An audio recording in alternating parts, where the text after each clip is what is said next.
Welcome to Khadija Talimwali YouTube channel. ذرا فرض کریں کہ ایک طالب علم ہے، وہ روزانہ باقاعدگی سے اپنی کلاس میں جاتا ہے۔ جی، پوری تیاری کے ساتھ۔ ہاں بالکل، وہ ساری کتابیں پڑھتا ہے، نوٹس لیتا ہے، لیکن جس دن فائنل امتحان ہوتا ہے نا، وہ اس دن امتحان دینے ہی نہیں آتا۔ اچھا، یہ تو بہت ہی عجیب بات ہے۔ سارا سال محنت کی اور امتحان والے دن غائب۔ بالکل ایسا ہی ہے، اور آج ہم اپنے اس تفصیلی جائزے میں ایک ایسی ہی صورتحال پر بات کرنے والے ہیں، لیکن یہ کسی اسکول یا کالج کا امتحان نہیں ہے۔ جی، یہ تو زندگی اور موت کا معاملہ ہے۔ بالکل، ہم ایک انتہائی زبردست اور آنکھیں کھول دینے والی تحقیق کا جائزہ لے رہے ہیں۔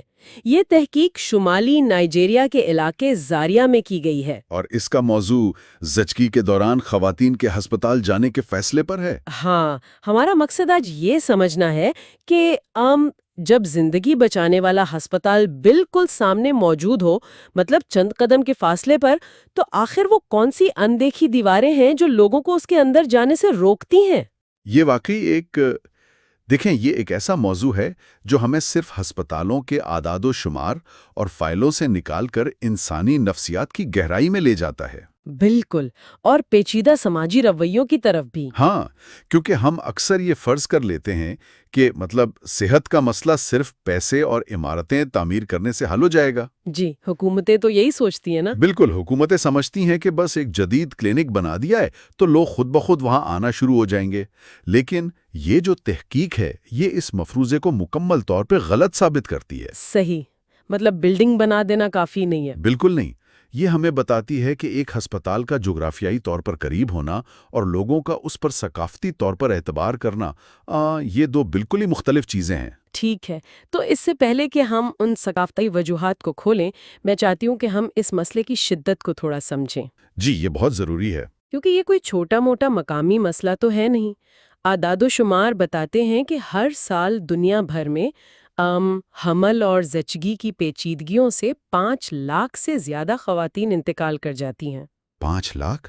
یہ ایک بہت بڑا نمبر ہے۔ ہاں، بہت بڑا نمبر ہے، اور ان میں سے 99%، مطلب قریباً ساری کی ساری اموات افریقہ اور ایشیا کے ترقی پذیر ممالک میں ہوتی ہیں۔ اور دکھ کی بات یہ ہے کہ یہ اموات روکی جا سکتی ہیں۔ بالکل روکی جا سکتی ہیں، اگر زچگی کے وقت کوئی ڈاکٹر یا کم از کم کوئی تربیت یافتہ نرس وہاں موجود ہو۔ جی، اسکلڈ برتھ اٹینڈنٹ جسے کہتے ہیں۔ رائٹ۔ اب اس تحقیق کو دیکھتے ہیں جو زاریا کے علاقے سبور انگوا میں کی گئی۔ یہ 496 خواتین پر کی گئی تحقیق تھی۔ کافی بڑا سیمپل سائز ہے۔ ہاں، اور نتیجے کیا تھے؟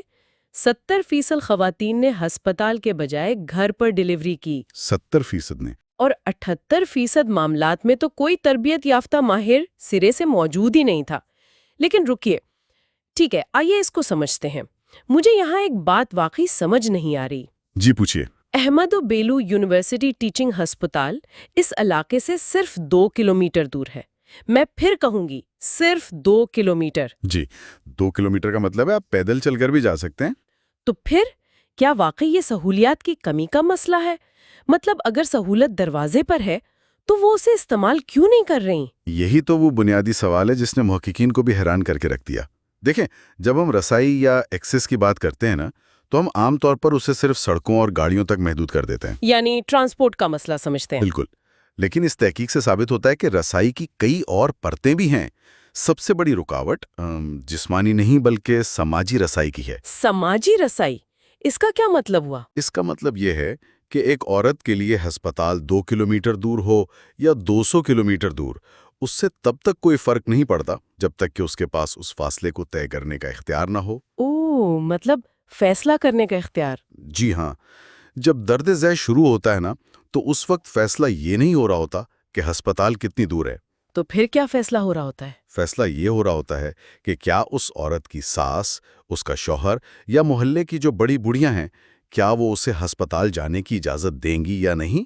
واہ، تو مطلب یہ سماجی دیواریں پتھر کی دیواروں سے زیادہ مضبوط ہوتی ہیں۔ بالکل، یہی وہ اندیکھی دیواریں ہیں جن کا آپ نے شروع میں ذکر کیا تھا۔ تو اس کا مطلب یہ ہوا کہ یہ پورا معاملہ فیصلہ سازی کے اختیار کا ہے، اور جب بات فیصلہ سازی کی آتی ہے تو ہمارا ذہن فوراً تعلیم کی طرف جاتا ہے نا؟ جی، تعلیم کو ہم سب سے بڑا ہتھیار سمجھتے ہیں۔ ہم سمجھتے ہیں کہ تعلیم ہی وہ واحد چیز ہے جو ان روایتی دیواروں کو گرا سکتی ہے۔ اس تحقیق میں بھی تعلیم کے حوالے سے کچھ ڈیٹا موجود ہے۔ جی، اور وہ ڈیٹا کافی دلچسپ ہے۔ یہ تو واضح تھا کہ جن ماؤں کے پاس کوئی رسمی تعلیم نہیں تھی انہوں نے گھر پر زچگی کو ترجیح دی۔ یہ بات تو منطقی لگتی ہے۔ بالکل، شعور کی کمی ایک وجہ ہو سکتی ہے۔ لیکن یہاں جو چیز سب سے زیادہ دلچسپ ہے وہ یہ ہے کہ عام سوچ کیا کہتی ہے۔ عام سوچ یہ کہتی ہے کہ اگر شوہر پڑھا لکھا ہے تو وہ اپنی بیوی کے لیے بہتر صحت کی سہولیات کا انتخاب کرے گا۔ ظاہر ہے، ایک تعلیم یافتہ انسان سے یہی توقع کی جاتی ہے۔ لیکن تحقیق کا ڈیٹا بتاتا ہے کہ جن شوہروں کے پاس رسمی تعلیم تھی ان کی بیویاں ان مردوں کی بیویوں کے مقابلے میں زیادہ گھر پر ڈیلیور ہوئیں جن کی کوئی تعلیم نہیں تھی۔ واہ، یہ واقعی ایک پیراڈاکس ہے۔ یہ تو بظاہر بالکل غیر منطقی بات ہے۔ مطلب یہ تو ایسا ہی ہے جیسے آپ یہ سمجھیں کہ اگر آپ کا شوہر آئی ٹی کا ماہر ہے تو آپ کا گھر مکمل طور پہ اسمارٹ ہوم ہوگا، حالانکہ حقیقت میں آپ کے گھر کا وائی فائی بھی ٹھیک سے کام نہ کر رہا ہو۔ بالکل درست مثال دی آپ نے۔ تو ایسا کیوں ہے؟ ایک پڑھا لکھا مرد اپنی بیوی کو جدید ہسپتال کیوں نہیں لے کر جا رہا؟ یہاں جو چیز سب سے زیادہ دلچسپ ہے وہ یہ ہے کہ جب ہم کہتے ہیں کہ معاشرہ پدری ہے یا پیٹریارکل ہے، جی، مردوں کا غلبہ ہے۔ ہاں، تو ہم اکثر اسے بہت سادہ سمجھ لیتے ہیں۔ ہمیں لگتا ہے جیسے گھر کا ہر چھوٹا بڑا فیصلہ صرف مرد ہی کر رہا ہے۔ ایسا نہیں ہوتا۔ نہیں، گھریلو سطح پر، خاص طور پر جو روایتی معاشرے ہیں، وہاں طاقت کا ڈھانچہ اس سے کہیں زیادہ پیچیدہ ہوتا ہے۔ اچھا، کیسے؟ دیکھیں، زچگی، بچوں کی پیدائش اور خواتین کی صحت کے معاملات کو روایتی طور پر مکمل طور پر خواتین کا دائرہ کار سمجھا جاتا ہے۔ یعنی اس میں مرد دخل نہیں دیتے؟ بالکل۔ ایک شوہر چاہے کتنا ہی پڑھا لکھا کیوں نہ ہو سکتا ہے وہ دفتر میں بڑے بڑے کارپوریٹ فیصلے کرتا ہو، لیکن جب گھر میں بچے کی پیدائش کا وقت آتا ہے نا، تو وہ فیصلہ عموماً اس کی ماں یعنی بچے کی دادی کے ہاتھ میں ہوتا ہے۔ تو آپ کا مطلب ہے کہ گھریلو سیاست اور خاندانی روایات مرد کی ڈگری پر حاوی ہو جاتی ہیں؟ 100%۔ ایک پڑھے لکھے مرد کے لیے بھی اپنی ماں یا خاندان کی بزرگ خواتین کے بنائے ہوئے صدیوں پرانے طریقوں کی مخالفت کرنا بہت مشکل ہوتا ہے۔ ہاں، وہ کہیں گے کہ ہم نے بھی تو گھر پر بچے پیدا کیے ہیں۔ بالکل وہی جملہ۔ ان کا ماننا ہوتا ہے کہ ہسپتال جانے کی کیا ضرورت ہے، یہ تو ایک قدرتی عمل ہے۔ اس لیے شوہر کی رسمی تعلیم اس خاندانی دباؤ کو توڑنے کے لیے کافی نہیں ہوتی۔ یہ تو واقعی ایک نیا زاویہ ہے۔ مطلب اس سے تو یہ ثابت ہوتا ہے کہ جب تک عورت خود با اختیار نہ ہو، جب تک اس کی اپنی تعلیم اسے یہ شعور نہ دے، تب تک مرد کی ڈگری بے بس ہے۔ جی، کیونکہ جسم اس عورت کا ہے، تکلیف اس نے سہنی ہے، فیصلہ بھی اسی کا ہونا چاہیے۔ بالکل صحیح بات ہے۔ اچھا، اب اگر مرد کی تعلیم فیصلہ کن نہیں ہے تو پھر پیسے کا کتنا کردار ہے سب میں؟ پیسہ یقیناً اہم ہے، لیکن اس کی بھی شرائط ہیں۔ ہاں، کیونکہ تحقیق میں ایک چیز بہت نمایاں تھی کہ 92% وہ خواتین جنہوں نے ہسپتال کا رخ کیا ان کے شوہر برسر روزگار تھے۔ جی، معاشی استحکام بہت بڑا فرق لاتا ہے۔ تو اس سے تو یوں لگتا ہے جیسے معاشی استحکام ہسپتال کے دروازے کھولنے کا ایک اجازت نامہ ہے، ایک پرمیشن سلپ ہے۔ کسی حد تک یہ بات ٹھیک بھی ہے۔ لیکن اسی کے ساتھ عمر کا عنصر بھی تو موجود ہے نا؟ جی، عمر ایک بہت فیصلہ کن عنصر ہے۔ جو لڑکیاں 18 سال سے کم عمر میں پہلی بار حاملہ ہوئیں انہوں نے تو تقریباً سب نے ہی گھر کو ترجیح دی۔ اور پھر تحقیق بتاتی ہے کہ اس خطے کی ایک ثقافتی روایت یہ بھی ہے، وہ میکے جانے والی روایت۔ جی ہاں، کہ کم عمر لڑکیوں کو پہلی زچگی کے لیے ان کے والدین کے گھر بھیج دیا جاتا ہے۔ تو میرا یہاں ایک سوال ہے۔ جی پوچھیے۔ اگر کسی خاندان کے پاس پیسہ ہو، ٹھیک ہے، شوہر کے پاس اچھی نوکری ہو، لیکن لڑکی کو روایت کے مطابق اس کے والدین کے گھر بھیج دیا گیا ہو، تو کیا پھر بھی پیسہ کام آئے گا یا پھر وہ والدین کے گھر کی روایات اس پیسے پر بھاری پڑ جائیں گی؟ اگر ہم اسے بڑی تصویر سے جوڑیں تو دراصل یہ بہت ہی گہرا سوال ہے۔ دیکھیں، جب ہم غربت اور روایات کو الگ الگ خانوں میں رکھ کر دیکھتے ہیں تو پوری تصویر سمجھ نہیں آتی۔ یعنی یہ دونوں آپس میں جڑے ہوئے ہیں؟ بالکل، آپس میں گتھے ہوئے ہیں۔ معاشی استحکام یقیناً ایک بہت بڑی رکاوٹ کو دور کرتا ہے، کیونکہ ہسپتال مفت تو نہیں ہوتے نا، ظاہر ہے فیس ہوتی ہے، دوائیاں ہوتی ہیں، ٹرانسپورٹ کا خرچہ بھی ہے۔ تو یہ سب ایک غریب خاندان کے لیے تو ناممکنات میں سے ہے۔ لیکن جب آپ اس 18 سال سے کم عمر لڑکی کی بات کرتی ہیں جسے والدین کے گھر بھیج دیا جاتا ہے تو وہاں مسئلہ صرف پیسے کا نہیں رہتا، تو پھر کس چیز کا مسئلہ بن جاتا ہے؟ وہ شناخت اور اختیار کی منتقلی کا مسئلہ بن جاتا ہے۔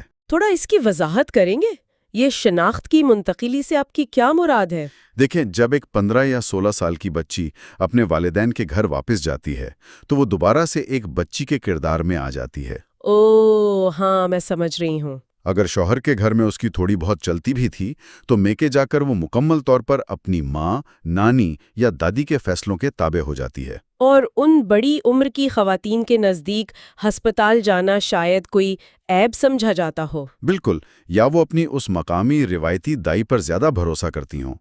دوسری بات یہ کہ کم عمری کی شادی بذات خود اس بات کا ثبوت ہے کہ اس لڑکی کو تعلیم کے مواقع نہیں ملے۔ جی، وہ تو اسکول سے ہی اٹھا لی گئی ہوگی۔ تو ایک ان پڑھ کم عمر لڑکی جو اپنے والدین کے گھر روایات کے سخت پہرے میں ہو، وہ اگر چاہے بھی تو وہ کھڑے ہو کر یہ مطالبہ نہیں کر سکتی کہ مجھے ہسپتال لے کر جاؤ۔ تو اس صورت میں اگر پیسہ موجود بھی ہو تو روایات جیت جاتی ہیں۔ 100%۔ یہ تین چیزیں، غربت، کم عمری اور خاندانی دباؤ، یہ مل کر ایک ایسا خوفناک جال بنتی ہیں جس سے نکلنا اس بچی کے لیے تقریباً ناممکن ہو جاتا ہے۔ یہ واقعی آنکھیں کھول دینے والا تجزیہ ہے۔ مطلب ہم صرف آسانی سے یہ نہیں کہہ سکتے کہ وہ عورتیں ہسپتال جانا نہیں چاہتیں۔ بات یہ ہے کہ وہ اس پوزیشن میں ہی نہیں ہے کہ کوئی فیصلہ کر سکیں۔ جی، ان کے پاس کوئی چوائس نہیں ہے۔ چلیں، ہم نے تعلیم دیکھ لی، روایات اور پیسے کو بھی سمجھ لیا، لیکن اب اس تحقیق کا سب سے تہلکہ خیز حصہ آتا ہے۔ اینٹی نیٹل کیئر والا حصہ۔ بالکل، وہ حصہ جس نے محققین کو بھی سوچنے پر مجبور کر دیا۔ عام فہم تو یہی کہتا ہے نا کہ اگر ہم کسی طرح ان خواتین کو دوران حمل ہی میڈیکل سسٹم کا حصہ بنا لیں، جی، ان کا باقاعدہ چیک اپ شروع کر دیں۔ ہاں، تو وہ یقیناً ڈیلیوری کے لیے بھی ہسپتال ہی آئیں گی، لیکن اعداد و شمار اس کے بالکل الٹ ہیں۔ جی، اعداد و شمار بتاتے ہیں کہ لگ بھگ 39% خواتین ایسی تھیں۔ جی، 38.9%، جو دوران حمل کم از کم 4 بار، ذرا سوچیں، پورے 4 بار کلینک گئیں۔ 4 بار جانا کوئی معمولی بات نہیں ہے وہاں کے حالات میں۔ بالکل معمولی بات نہیں ہے، لیکن جب ڈیلیوری کا وقت آیا تو انہوں نے ہسپتال جانے کے بجائے گھر کے فرش پر بچے کو جنم دینے کو ترجیح دی۔ تو اس سب کا کیا مطلب ہے؟ یہ واقعی ایک حیران کن رویہ ہے۔ مطلب یہ تو بالکل ایسا ہی ہے کہ آپ جم کی ممبرشپ لیں، وہاں 4 دفعہ جائیں، مشینیں دیکھیں، ٹرینر سے معلومات لیں، ڈائٹ پلان بھی لے لیں۔ ہاں سب کچھ کر لیں، لیکن جس دن اصل میں ورزش کرنی ہو آپ گھر پر صوفے پر بیٹھے رہیں۔ عورتیں طبی عملے کے پاس جا رہی ہیں، لیکن آخری اور سب سے اہم لمحے میں ان پر عدم اعتماد کیوں کر رہی ہیں؟ یہ ایک بہت اہم سوال اٹھاتا ہے اور آپ کی جم والی مثال صورتحال کی بالکل درست عکاسی کرتی ہے۔ دیکھیں، یہ اعداد و شمار ہمارے صحت کے پورے نظام کے لیے ایک بہت بڑا سوالیہ نشان ہے۔ وہ کیسے؟ جب کوئی عورت 4 بار ہسپتال جاتی ہے لیکن زچگی کے لیے نہیں آتی تو اس کا سیدھا سا مطلب ہے کہ وہ جدید سائنس کے خلاف نہیں ہے۔ ہاں، ورنہ وہ چیک اپ کے لیے کیوں آتی؟ بالکل، وہ جانتی ہے کہ چیک اپ ضروری ہے، وہ الٹرا ساؤنڈ کروا رہی ہے، ادویات لے رہی ہے۔ مسئلہ سائنس یا طب میں نہیں ہے، مسئلہ اس ماحول میں ہے جو ہسپتالوں میں اسے دیا جاتا ہے۔ تو اس ماحول میں ایسا کیا خوفناک ہے جو ایک عورت کو زندگی اور موت کے وقت وہاں جانے سے روک رہا ہے؟ اس کی وجہ وہ جسے ہم کوالٹی آف کیئر یا معیار دیکھ بھال کہتے ہیں، اور ساتھ میں تہذیبی اجنبیت ہے۔ تہذیبی اجنبیت؟ تھوڑا آسان الفاظ میں بتائیں۔ دیکھیں، ہمارے ہاں اکثر سرکاری یا ٹیچنگ اسپتالوں میں عملے کی شدید کمی ہوتی ہے۔ ڈاکٹروں اور نرسوں پر کام کا بوجھ بہت زیادہ ہوتا ہے۔ یہ تو ہر ترقی پذیر ملک کا مسئلہ ہے۔ جی، تو جب ایک دیہاتی، غریب اور کم تعلیم یافتہ عورت اس اسپتال میں داخل ہوتی ہے تو اکثر طبی عملہ اس کے ساتھ بہت سخت یا درست رویہ اختیار کرتا ہے۔ ڈانٹ ٹپٹ بھی ہوتی ہوگی۔ بالکل ہوتی ہے۔ بعض اوقات تو عملہ اس عورت کی مقامی زبان تک نہیں بولتا، وہ اسے ایک انسان کے بجائے محض ایک میڈیکل کیس یا مشین کے پرزے کی طرح ٹریٹ کرتے ہیں۔ اوہ، یہ تو بہت ہی غیر انسانی رویہ ہے۔ دوسری طرف ذرا اس مقامی دائی کا تصور کریں جسے وہ بلاتی ہے۔ روایتی دائی؟ جی، وہ دائی اس عورت کی اپنی زبان بولتی ہے، وہ اس کے گھر کے رسم و رواج سے واقف ہے، وہ اسے عزت دیتی ہے۔ اور شاید اسے جذباتی سہارا بھی دیتی ہے۔ بالکل، وہ اس کا ہاتھ پکڑتی ہے، اسے دلاسا دیتی ہے۔ ایک عورت جب زچگی کے انتہائی تکلیف دہ لمحے سے گزر رہی ہوتی ہے نا، تو اسے صرف ایک بے جان ہسپتال کا بستر اور انجیکشن نہیں چاہیے ہوتا، اسے ہمدردی اور اپنائیت چاہیے ہوتی ہے۔ یہ بات تو بہت سچی ہے۔ ہسپتالوں کا یہ سرد، ٹیکنیکل اور مشینی رویہ ہی وہ وجہ ہے جو اس عورت کو آخری لمحے میں اس جدید عمارت کے دروازے سے واپس موڑ دیتا ہے۔ وہ سوچتی ہے کہ اس بے عزتی سے بہتر ہے کہ گھر میں تکلیف سہ لو۔ یہ بات واقعی سیدھی دل پر لگتی ہے۔ مطلب ہم سمجھتے ہیں کہ ہم نے ایک جدید مشینری والا ہسپتال کھڑا کر دیا تو ہم نے اپنا فرض پورا کر دیا۔